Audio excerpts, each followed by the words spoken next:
अस्सलाम वालेकुम दोस्तों, आज हम आपको ऐसे मुल्क की सैर करवाने जा रहे हैं जिसकी खूबसूरती और सफाई का कोई मुकाबला नहीं है। ऐसा मुल्क जो इतना साफ है कि इसके पास कचरे की कमी हो जाती है और इसे बाहर से कचरा इंपोर्ट करना पड़ता है।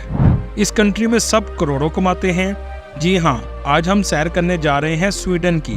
कौन से लोग इस कंट्री में आसानी से जा सकते हैं और कैसे वीज़ा लिया जा सकता है। ऐसा मुल्क जहां आप सिर्फ 30 मिनट में कंपनी रजिस्टर्ड करके अपना बिजनेस शुरू कर सकते हैं। स्वीडन के लोग कैसी जिंदगी गुजारते हैं, इस कंट्री के अजीब किस्म के कानून कौन से हैं, इसके अलावा बहुत से ऐसे हकायक बताएंगे जो आपके लिए बिल्कुल नए होंगे। आखिर में स्वीडन की खूबसूरती देखकर आप इसके दीवाने हो जाएंगे। चलें अब निकलते हैं स्वीडन के एक शानदार सफ़र पर। इस कंट्री का ऑफिशियल नाम किंगडम ऑफ स्वीडन है। इस कंट्री की कुल आबादी 1 करोड़ 6 लाख के करीब है, जो आबादी के लिहाज से दुनिया के 88वें नंबर पर आता है। स्वीडन का कुल रकबा 4,50,000 मुरब्बा किलोमीटर है, जो रकबे के लिहाज से दुनिया के 55वें नंबर पर आता है। ये एक नॉर्थ यूरोप का मुल्क है जिसके बॉर्डर नॉर्वे, फिनलैंड और समुद्री फासले पर डेनमार्क वाक़या है। इसके अलावा बाल्टिक सी और गल्फ ऑफ बोथनिया की तवील साहली पट्टी लगती है। स्वीडन के 80% लोग शहरों में रहते हैं और 20% लोग गाँव में आबाद हैं। इस कंट्री में स्वीडिश जुबान बोली जाती है, लेकिन इंग्लिश भी बहुत ज़्यादा तादाद में लोग बोलते हैं। दोस्तों, स्वीडन यूरोप का ऐसा कंट्री है जिसकी खूबसूरती के किस्से पूरी दुनिया में बहुत फेमस हैं। ये ऐसा कंट्री है जिसकी खूबसूरती का कोई मुकाबला नहीं है। ये कंट्री आपको एक ही पल में अपना दीवाना बना लेगा और यही वजह है टूरिस्ट की इस कंट्री में हमेशा जाने की ख्वाहिश रहती है। दोस्तों, स्वीडन यूरोप का 5वां बड़ा कंट्री है, लेकिन यहाँ रहने वाले लोगों की तादाद बहुत कम है।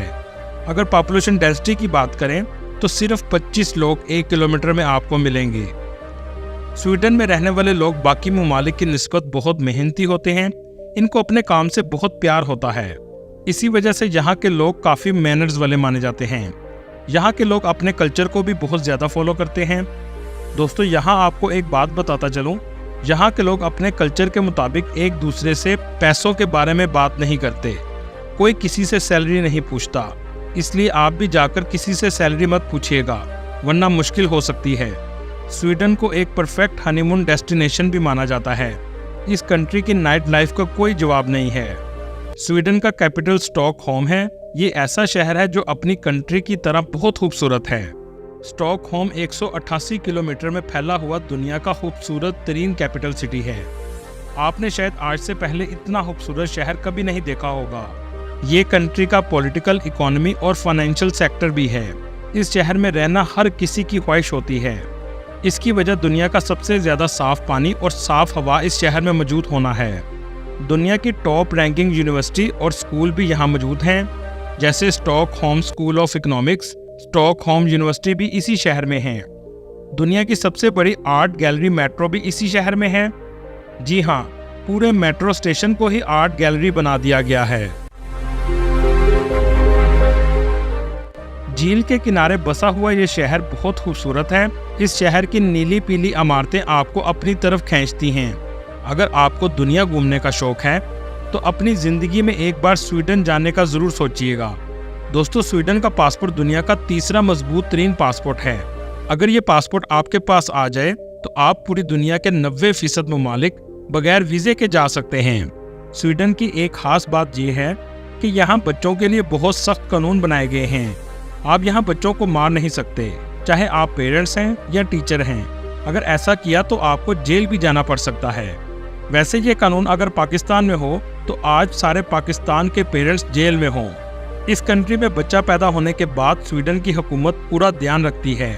दोस्तों, स्वीडन दुनिया का वाहिद कंट्री है जहां बच्चा पैदा होने के बाद 480 दिनों की छुट्टियां मिल जाती हैं, क्योंकि स्वीडन की हुकूमत चाहती है आप अपने बच्चे का ठीक से ध्यान रखें और अगर कोई ऐसा नहीं करता तो उससे पूछा जाता है कि छुट्टियां क्यों नहीं लीं। ये कानून और सहूलतें सबको दी जाती हैं, चाहे आप वहाँ के नेशनल हैं या नेशनल नहीं हो। जैसे आपको पहले ही बताया, यहाँ के लोग अपने कल्चर को फॉलो करते हैं। ऐसे ही एक कल्चर फिका है। इसका मतलब होता है कॉफ़ी, मतलब एक दूसरे के साथ बैठकर कॉफ़ी पीना। इस कल्चर को दफ्तरों में सबसे ज़्यादा फॉलो किया जाता है। दफ्तर में पूरे दिन में 2 बार फिका ब्रेक 30 मिनट का होता है, जब सब कोलीग इकट्ठे बैठकर कॉफ़ी पीते हैं। दोस्तों, क्या आप जानते हैं दुनिया में ऐसे कंट्री भी हैं जहां कई दिनों तक रात नहीं आती? जी हाँ, स्वीडन भी इनमें से एक है। यहाँ आपको मई से अगस्त तक रात के बगैर सोना पड़ता है, यानी सूरज नहीं डूबता। ऐसे में जो नए लोग स्वीडन जाते हैं इनको बहुत मुश्किल होती है। इसी तरह स्वीडन में कोरोना में दिसंबर से लेकर जनवरी तक रात रहती है, दिन नहीं आता। है ना काफ़ी अजीब किस्म का इलाका।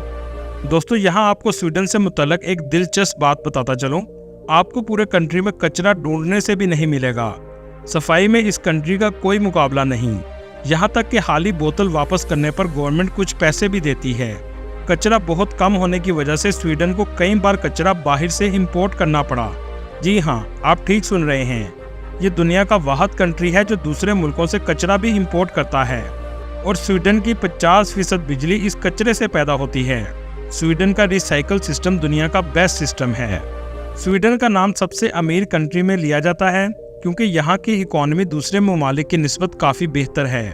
एक रिपोर्ट के मुताबिक स्वीडन की जीडीपी $553 बिलियन है और स्वीडन के लोगों की एवरेज सालाना इनकम $46,000 है, जो पाकिस्तानी 1,28,00,000 के करीब है। स्वीडन पर कैपिटा के लिहाज से दुनिया के अमीर तरीन ममालिक में आता है। स्वीडन ऑटोमोबाइल और इंजीनियरिंग के शोबे में बहुत आगे है। इसके अलावा हथियार बनाने वाला दुनिया का 9वां बड़ा कंट्री भी है। दुनिया के दूसरे बड़े ममालिक इससे हथियार भी खरीदते हैं। यूरोप के ममालिक की निस्बत मैकडॉनल्ड सबसे ज़्यादा स्वीडन में है। यही नहीं, मैकडॉनल्ड ने एक मरतबा शहद की मक्खियों के लिए भी अपनी ब्रांच खोली थी। जी हाँ, आपने ठीक सुना, मैकडॉनल्ड ने शहद की मक्खियों के लिए भी आउटलेट खोला जिसे मैक हाइव का नाम दिया गया। दुनिया का सबसे फेमस अवार्ड नोबेल प्राइज़ देने का आगाज़ भी स्वीडन से हुआ था। ये दिसंबर 1901 में शुरू किया गया था। दोस्तों, यहाँ आपको एक खास बात बताता चलूँ। स्वीडन पढ़ने के लिहाज से बेहतरीन कंट्री है क्योंकि यहाँ एजुकेशन फ्री है। यहाँ तक कि यूनिवर्सिटी में भी फ्री एजुकेशन दी जाती है। इसी वजह से यहाँ का लिटरेसी रेट 99% है। इस कंट्री के बहुत से अजीब कानून हैं। स्वीडन की गलियों में आप डांस नहीं कर सकते। अगर आप डांस करना चाहते हैं तो पहले आपको गवर्नमेंट से इजाज़त लेना पड़ेगी। यहाँ सबसे बड़ा क्राइम गाड़ी चलाते हुए फ़ोन पर बात करने को माना जाता है। स्वीडन की सबसे famous dish Swedish meet ball है, जिसको उबले हुए आलू, ग्रेवी और जाम के साथ खाया जाता है। दोस्तों, क्या आपने कभी बर्फ़ का बना हुआ होटल देखा है? जी हाँ, स्वीडन में आपको बर्फ़ का बना हुआ होटल भी मिलेगा जहाँ सब कुछ बर्फ़ का है। ये बहुत फेमस है। लोग इसका लाखों रुपया भी किराया देने को तैयार होते हैं। इसको सबसे पहले 1997 में बनाया गया था। ये होटल सिर्फ सर्दी में बनाया जाता है। सर्दी ख़त्म होते ही ये होटल नदी में तब्दील हो जाता है। मेडिकल सिस्टम भी इस कंट्री का बेहतरीन है। हुकूमत ने हर तरह की सहूलियात अपने लोगों को दी हैं। लोग इसी वजह से खुशहाल ज़िंदगी गुजारते हैं। स्टॉकहोम सिटी से बहरी जहाज़ में बैठकर आप रशिया के सेंट पीटर्सबर्ग में भी जा सकते हैं और इसी तरह आप फिनलैंड के कैपिटल हेलसिंकी में भी जा सकते हैं। इस शहर की गलियां, बाजार और रेस्टोरेंट हर वक्त लोगों के रश से भरे रहते हैं। यहाँ के लोग खुद को दूसरों से अमीर नहीं समझते और ना ही इस कंट्री में किसी को कमतर समझा जाता है। स्वीडन वाकई ही ऐसी रियासत है जैसे माँ होती है। बच्चे की पैदाइश से ही कफालत शुरू कर देती है और बुरा होने पर भी आपको ज़िंदगी गुजारने के लिए पैसे दिए जाते हैं। इस कंट्री में फूड डिलीवरी वाले भी 4000 यूरो कमा लेते हैं। इसे कहते हैं फलाही मुमलिकत। स्वीडन के एक मकाम को लैपलैंड कहा जाता है, जहां दुनिया की ज़मीन ख़त्म हो जाती है। आप अगर नक्शे पर देखें तो आपको स्वीडन, नॉर्वे, फिनलैंड और रशिया का नक्शा एक त्रिकोण शक्ल में नजर आएगा, जिसे लैपलैंड कहा जाता है।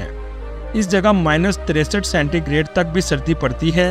लैपलैंड में रहने वाले लोग बर्फ़ तोड़कर मछलियाँ पकड़ते हैं और बर्फ़ में ही कपड़े धोते हैं। ये वही जगह है जहाँ 6 माह सूरज नहीं निकलता और 6 माह तक रात ही रहती है। जब 6 माह बाद बर्फ़ की वादियों से सूरज निकलता है तो मंजर देखने लायक होता है। यहाँ तक कि इस मंजर को देखने के लिए इग्लू का शहर भी आबाद हो जाता है। स्वीडन में हर शख्स का डाटा आपको इंटरनेट पर मिल जाता है, जिसमें असासों से लेकर बीवी बच्चे कहाँ से इलाज करवाते हैं, कितने बड़े घर में रहते हैं, हर चीज़ ऑनलाइन मौजूद होती है। इसलिए करप्शन करना तकरीबन नामुमकिन होता है। स्वीडन में फ़कीर भी डोनेशन बैंक में ट्रांसफ़र करवाते हैं। इस कंट्री में बिजनेस शुरू करने वाले को बहुत ज़्यादा सहूलियात दी जाती हैं। आप बस बिजनेस आइडिया गवर्नमेंट को ईमेल करें, पूरे मुल्क से आपको ऑफ़र आना शुरू हो जाएंगी। कर्ज भी मिलेगा और सस्ती जमीन भी मिलेगी। किसी भी रिश्वत के बगैर 30 मिनट में कंपनी रजिस्टर्ड हो जाती है। स्वीडन यूरोप के मुकाबले में आसानी से स्टूडेंट वीज़ा देता है। इसमें आप फैमिली को भी बुला सकते हैं, लेकिन आपको आइट्स करना पड़ेगा, जिसमें आपका बैंड 6 ज़रूर होना चाहिए। इस कंट्री में इस्तेमाल होने वाली करेंसी स्वीडिश करोना है, जो पाकिस्तानी 26 रुपये के बराबर और इंडियन 8 रुपये के बराबर है। इस कंट्री में यूनिवर्सिटी की फ़ीस 5,000 यूरो से 7,000 यूरो सालाना है, मतलब पाकिस्तानी 25 से 30 लाख लग जाता है। स्वीडन की पाकिस्तान में एम्बेसी फ़िलहाल बंद है, जिसके लिए आपको एथियोपिया में इंटरव्यू के लिए जाना पड़ता है। अगर आपका पब्लिक यूनिवर्सिटी में एडमिशन हो जाए तो वीज़ा रेशो 90% तक है। इस कंट्री में आप सिर्फ प्रोफेशनल जॉब के लिए जा सकते हैं, जिसमें आपके पास 27,000 करोना सैलरी की ऑफर होनी चाहिए। इसमें 2 साल का वर्क परमिट मिल जाता है और इसके 2 साल बाद आप PR अप्लाई कर सकते हैं और PR के 1 साल बाद पासपोर्ट के लिए अप्लाई किया जा सकता है। IT से रिलेटेड जॉब सबसे ज़्यादा इस कंट्री में मौजूद हैं। अगर आप IT के फील्ड से हैं तो आपको इस कंट्री में ज़रूर अप्लाई करना चाहिए। टूरिस्ट को इस कंट्री में जाने के लिए शेंजन वीज़ा लेना होता है। इस कंट्री में टूरिस्ट बहुत ज़्यादा आते हैं। 2023 की रिपोर्ट के मुताबिक 17 मिलियन लोगों ने इसका विजिट किया। गोथनबर्ग स्वीडन की दूसरी बड़ी सिटी है, जो साहिल समुंदर के साथ वाक़या है। ये भी बहुत खूबसूरत शहर है। स्टॉकहोम में सबसे ज़्यादा टूरिस्ट जाते हैं, जहाँ की खूबसूरती का कोई जवाब नहीं है। इसके अलावा आप साला सिटी और ओब्रीब्रो सिटी का भी विजिट कर सकते हैं।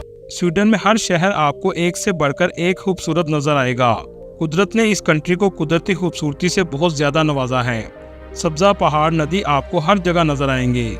समुंदर के ऊपर बहुत खूबसूरत ब्रिज बनाया गया है, जो स्वीडन को डेनमार्क से मिलाता है। जब आप जाएं तो इसका ज़रूर विजिट कीजिएगा। स्वीडन में 27,000 पाकिस्तानी आबाद हैं और खुशहाल ज़िंदगी गुजार रहे हैं। माल्मो में सबसे ज़्यादा मुस्लिम आबाद हैं। इस कंट्री का ऑफिशियल मज़हब कैथोलिक और ऑर्थोडॉक्स क्रिश्चियन है। इसके अलावा यहूदी, मुस्लिम और बुद्ध परस्त भी आबाद हैं। एप्सिको इस कंट्री का ऐसा गांव है जहां आपको नॉर्दर्न लाइट्स देखने को मिलेंगी। रहने के लिहाज से और सैर के लिहाज से ये यूरोप का खुशहाल, महफूज और खूबसूरत तरीन कंट्री है, जहां आप छुट्टियां मनाने जा सकते हैं। दोस्तों, ये थी आज की हमारी इन्फॉर्मेटिव और दिलचस्प वीडियो। आपको वीडियो कैसी लगी कमेंट में ज़रूर बताइएगा और नए आने वाले दोस्तों से गुजारिश है हमारे चैनल को सब्सक्राइब और लाइक ज़रूर कीजिएगा। अगली वीडियो तक अल्लाह हाफिज़।